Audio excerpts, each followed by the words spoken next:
I'm going to be talking to Phillippe Dunsky, who is the president of Dunsky Energy and Climate Advisors and a member of Electrifying Canada, a business-led task force about the new study, Canada's Electrification Advantage in the Race to Net Zero, 5 Catalysts to Accelerate Business Electrification.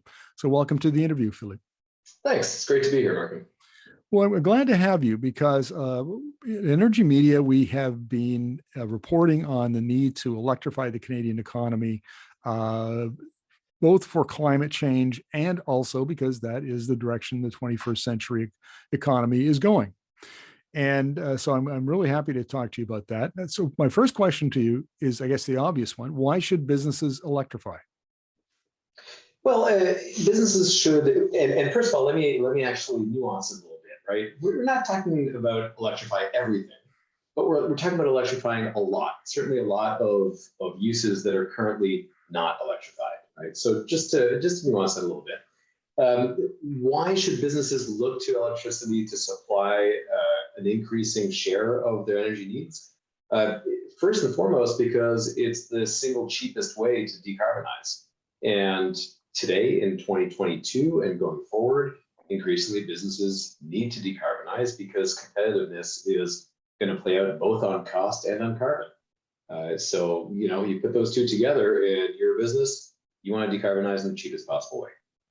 Right. So electricity is inexpensive, very inexpensive form of energy. Electricity is generally, electric technologies are generally more efficient. And then you've got the issues around carbon competitiveness, carbon pricing being a big factor in there. So what are the five catalysts to accelerate electrification? The first one is act to develop plans and deploy near-term electrification projects. What do you mean by that? Well, what we mean by that is that we've been, I think that for the most part, businesses have been grappling with what to do with net zero. And some businesses have leapt forward and begun the process already of decarbonizing their operations, including moving to electricity. But most haven't, if we're being fair here. Most have been thinking about it, have been studying it. And one of the things that the task force is saying is, look, it's time to get going now, right? We know enough. We know the 80-20. We know that electrification of a great deal of transportation is absolutely doable and can be planned today and can happen over the coming, 7 to 8 years. That can be done, for most fleets.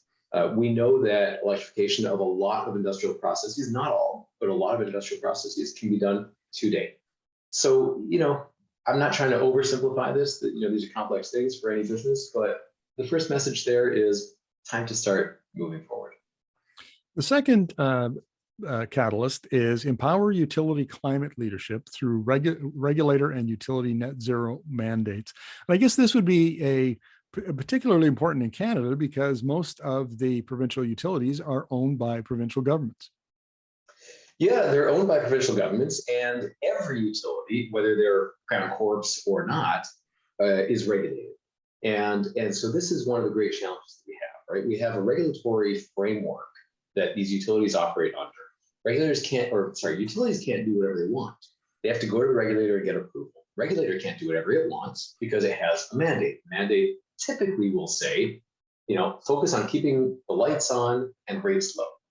And what we're saying there is, look, those mandates need to be updated for the 21st century by effectively saying that there's a triple bottom line here. Keep the lights on, keep rates as low as possible while decarbonizing the system. And if you can get those built into the regulator's mandates, then you allow the utilities clarity, right? A clear line of sight going forward to actually bring this forward, know that they're going to be able to get approval if they have if they have reasonable investment plans for it, so they can actually do so with greater clarity and greater certainty. I think that's illustrated by the situation here in British Columbia because, the BC government has Clean BC, which is arguably one or maybe one of two most aggressive decarbonization plans and strategies in the country. And it plans to electrify transportation fairly quickly, electrify some of the building stock as much as it can. And when it sent its direction to BC Hydro was criticized because it didn't send direction to the regulator, and it sent incomplete and contradictory direction to the utility, BC Hydro. And as a consequence, what BC Hydro came back with its first draft integrated resource plan was kind of confusing, was a muddle. And it got criticized on the basis of that. And that's the best case. This is one of the more progressive provinces. And so I can only imagine what's happening in some of the others that are maybe lagging a bit behind in this area. Yeah, you got to feel for the utilities here because, quite frankly, for one, and I got to say, utilities in every province of this country are actually clients of ours. So we know them, and we know some of the pressures that they're under. For one, again, they have to submit themselves to regulatory authority, and the regulators don't necessarily have the mandates aligned, to your point. So that needs to change. Second is, we've been, and I say we collectively, and I'll include myself in that as well, we spent much of the past 3 decades urging electric utilities to keep demand down, right? And to work on energy efficiency, which is critically important, of course, but fundamentally to keep demand down and minimize the number of projects that need to be built out. Now all of a sudden we're kind of pivoting on that, and we're saying actually we need a lot more electricity. So there's a challenge here. There's a challenge for every utility to do effectively a 180 in their thinking, in their culture, and in their plans. And we can't expect that of them unless we are doing the same thing. And when I say we, holistically, I mean we governments, we regulators, and we, the broader community of people who are interested in energy systems. Right. And the third catalyst that kind of aligns with that, or is consistent with that, which is aligning utility planning and growth with net zero pathways to ensure ample clean power supply. I think you just addressed that quite nicely. And I'll add to it too. Actually, in fact, if you tell you a little story on this one. So my firm, we're based out of Quebec, actually. And in Quebec, everyone knows that Quebec is one of the leaders in electrification on the electricity side generally. About a year and a half ago, my firm looked into the level of electrification that would be needed for Quebec to hit its own net zero targets. And we ended up finding that Hydro-Quebec was going to have to not quite double, but increase dramatically its electricity supply by about 130 terawatt hours, which is just a massive amount of additional electricity on the system. When we came out with that initially, the reactions by and large were, that's madness. That's it's just a completely different world. Don't know what world you're living in, but that's not going to happen. Fast forward barely 12 months, and Hydro-Quebec has literally done that 180. The CEO of Hydro-Quebec recently came out and said, we're going to need at minimum another 100 terawatt hours of electricity over the next couple of decades, and time to fast forward everything that we're doing. So that's an example of a complete pivot that one utility has done. Most utilities right now are in that process, understanding that the past is no longer going to be the future, and still, grappling with, all right, what exactly does that future mean? What exactly does that mean for me? Because these are really big changes. So I'd say for most utilities across Canada, they're in that process right now. I don't think it's going to be very long for the utilities to come out at the other end and say, all right, we need to get going now.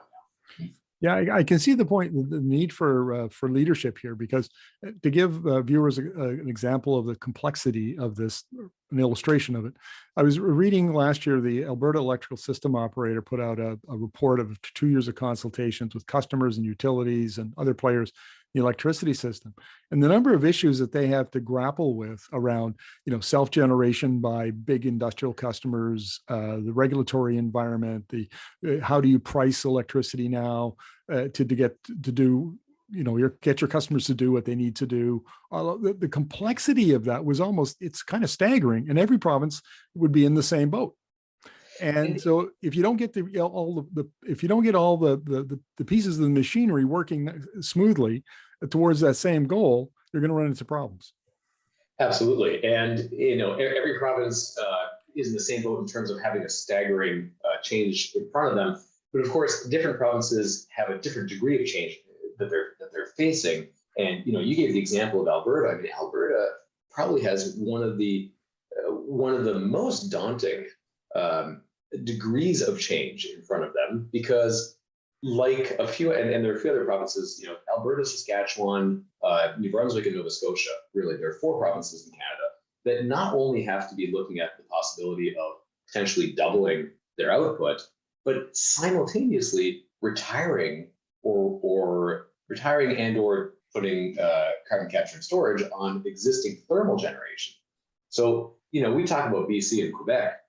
Honestly, these are the easier cases because we're already starting out with emissions-free power.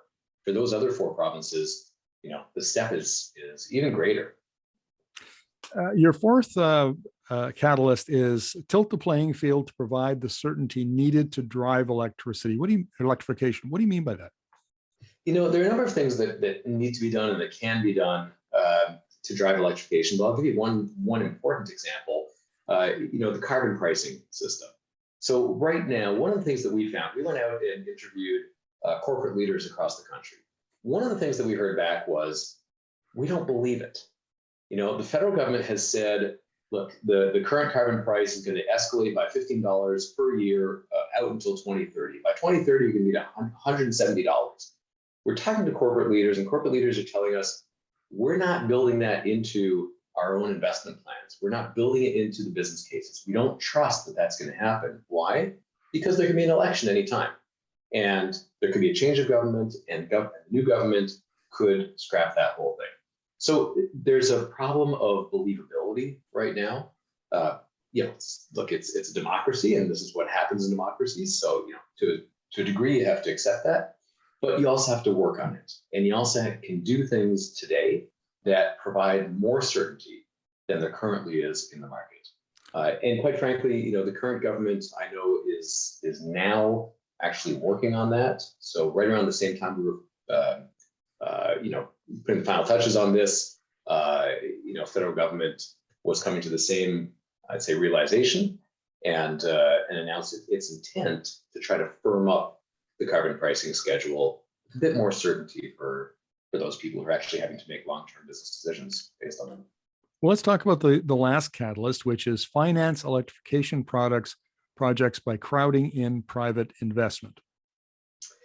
Yeah, I think it's really important to understand the scale of this, right?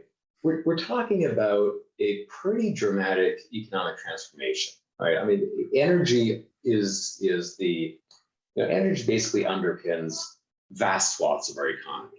And what we're talking about doing here fundamentally is changing the energy system as we know it and have known it for the past 100 years. That's going to require an extraordinary amount of capital. We're not talking about millions. We're not talking about single-digit billions. We're talking about certainly in the tens of billions, or probably more north of 100 billion. So we're talking about an awful lot of capital that we need. The federal government has a role to play in attracting capital, but the federal government can't pay for this stuff alone. So really important that we be able to attract private capital into the market to finance all of the wind farms, all of the solar farms, all of the transmission interties, all of the CCS projects, the hydrogen. All of this transformation is going to require just an awful lot of capital, and a lot of it's got to come from the private sector. Well, Phillippe, you did a good job of describing the challenge ahead of utilities and governments and the business community. And this is one of the reasons why here at Energy Media, we talk a lot about the need to talk about this issue, because it's not well understood. And I would venture to say that it's not understood at all within the general populace, but even within policymakers and politicians, I don't think it's really well understood. And so we need to have that conversation about these issues. So thank you very much for this. Really appreciate your insights. Well, and I really appreciate the work that you're doing to do exactly that. So thank you so much. It's been a pleasure.